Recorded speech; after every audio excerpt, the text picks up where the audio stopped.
Македонскиот устав е единствен државен и официјален документ во светски рамки во кој што постојат македонците. Единствен. Така да и документите на ООН се базирани на нашиот устав. Македонци као народ, као култура. А ако се реструктуира во граѓански устав, тогаш граѓаните на Република Северна Македонија, со што ќе се северизираат сите. Па и македонците нема да бидат да постојат така као македонци, туку ќе бидат граѓани на Северна Македонија. И сите ќе бидат граѓани на Северна Македонија. Заради тоа сум против граѓански устав. Бидејќи сме мал народ, не ни треба граѓански устав. Можеме да се договориме, мислам, една шака народ сме. Не знам што е проблемот што не можеме да се договориме, една шака народ сме. И македонци, и албанци, и роми, и срби, и турци, и бугари, и не знам што. За да правиме документ у кој што сите ќе се избришеме од оваа територија. За да правиме таков документ. Што е проблемот да се договориме? Не знам.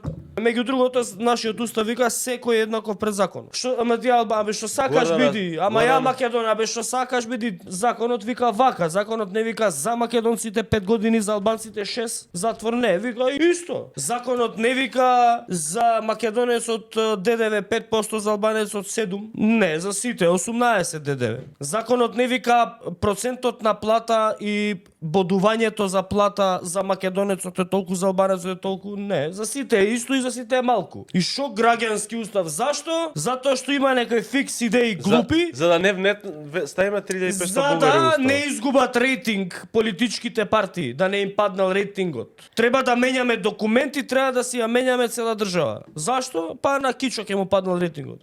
Стварно. Тоа е одговорноста на политичарите. Да направат и чекори кои што можеби ќе влијаат врз нивниот рейтинг, ама тие направиле нешто за кое што се платени. Политиката, меѓу другото, е и професија.